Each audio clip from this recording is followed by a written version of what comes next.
Bhagavad Gita as it is, Chapter 5, Text 13.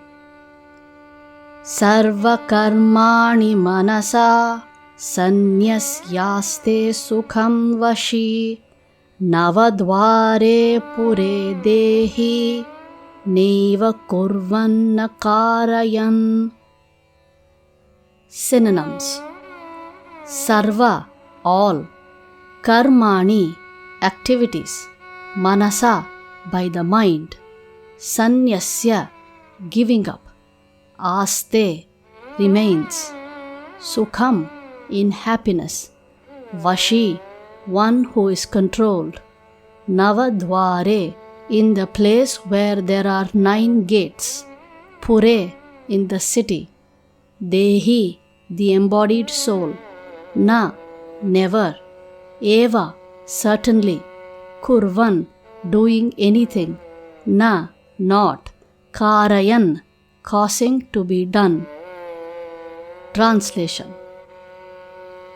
When the embodied living being controls his nature and mentally renounces all actions, he resides happily in the city of 9 gates, the material body, neither working nor causing work to be done. Purport: The embodied soul lives in the city of 9 gates. The activities of the body or the figurative city of body are conducted automatically by the particular modes of nature. The soul, although subjecting himself to the conditions of the body, can be beyond those conditions if he so desires. Owing only to forgetfulness of his superior nature, he identifies with the material body and therefore suffers. By Krishna consciousness, he can revive his real position and thus come out of his embodiment. Therefore, when one takes to Krishna consciousness, one at once becomes completely aloof from bodily activities. In such a controlled life in which his deliberations are changed, he lives happily within the city of 9 gates. The 9 gates are described as follows: Navadvare pure dehi hamso lelayate bahihi Vashi sarvasya lokasya stavarasya charasya cha. The Supreme Personality of Godhead, who is living within the body of a living entity, is the controller of all living entities all over the universe. The body consists of 9 gates: 2 eyes, 2 nostrils, 2 ears, 1 mouth, the anus, and the genital. The living entity in his conditioned stage identifies himself with the body, but when he identifies himself with the Lord within himself, he becomes just as free as the Lord, even while in the body. Svetashvatara Upanishad, Canto 3, Text 18. Therefore, a Krishna-conscious person is free from both the outer and inner activities of the material body. Text 14. Na kartritvam na karmani lokasya srijati prabhuho na karma phala samyogam svabhavastu pravartate. Synonyms: Na, never; Kartritvam, proprietorship; Na, nor; Karmani, activities; Lokasya, of the people; Srijati, creates; Prabhuhu, the master of the city of the body; Na, nor; Karma phala, results of activities; Samyogam, connection; Svabhavaha, modes of material nature; Tu, but; Pravartate, acts.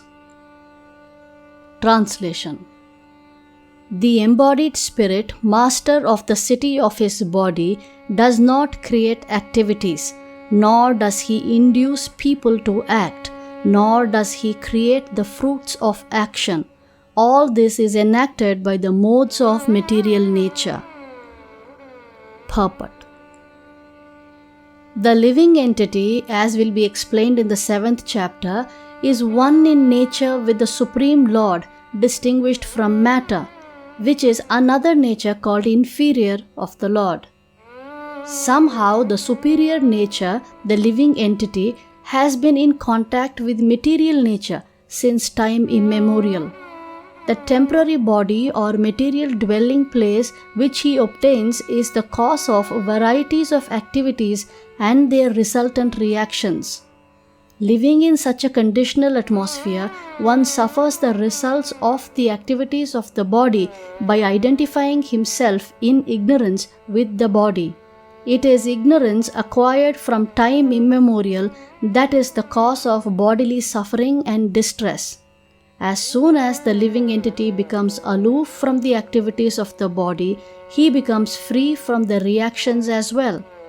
As long as he is in the city of body, he appears to be the master of it, but actually he is neither its proprietor nor controller of its actions and reactions. He is simply in the midst of the material ocean, struggling for existence. The waves of the ocean are tossing him, and he has no control over them. His best solution is to get out of the water by transcendental Krishna consciousness. That alone will save him from all turmoil. Text 15. Nadatte kasya chit papam na chaiva sukrutam vibhuhu ajnane navritam jnanam tena muhyanti jantavaha.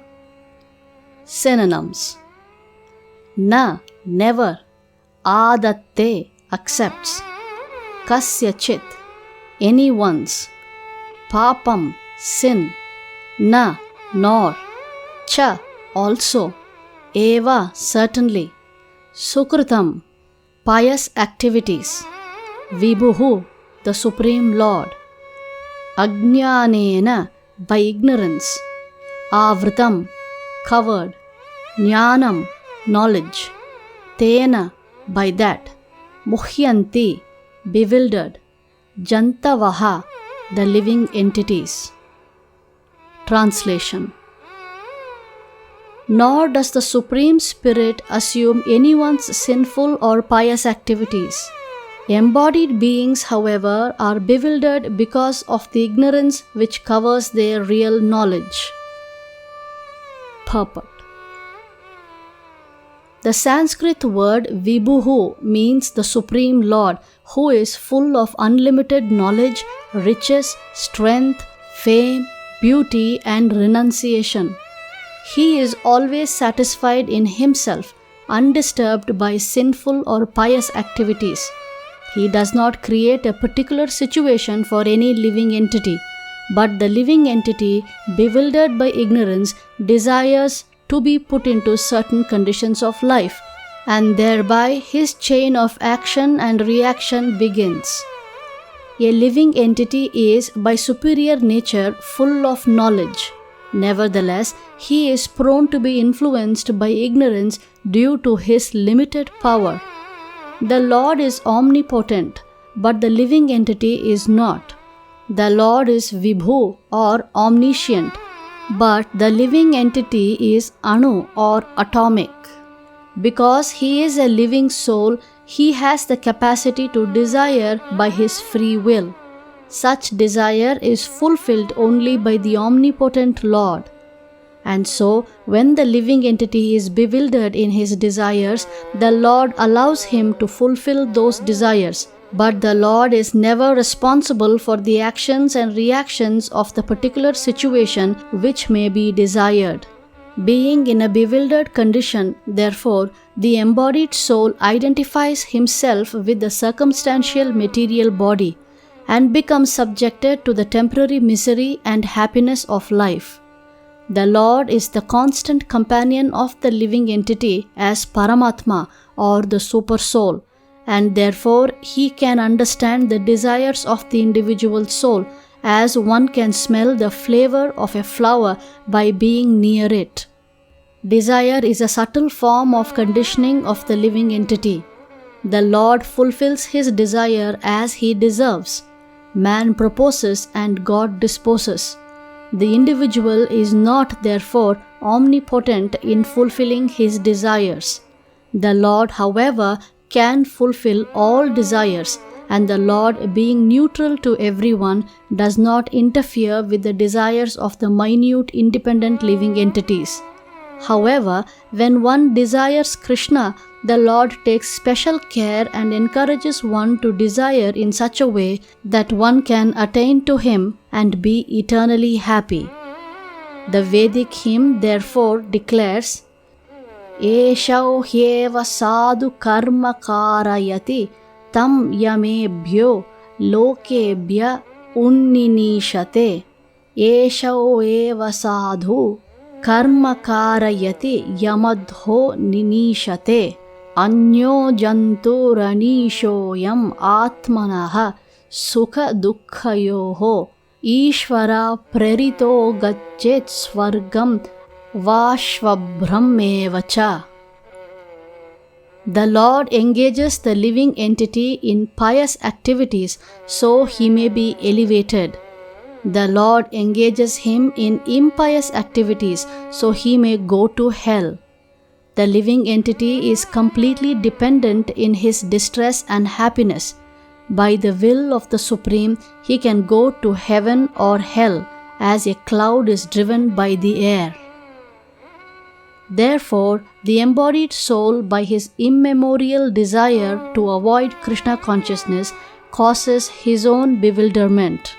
Consequently, although he is constitutionally eternal, blissful, and cognizant, due to the littleness of his existence, he forgets his constitutional position of service to the Lord and is thus entrapped by nescience.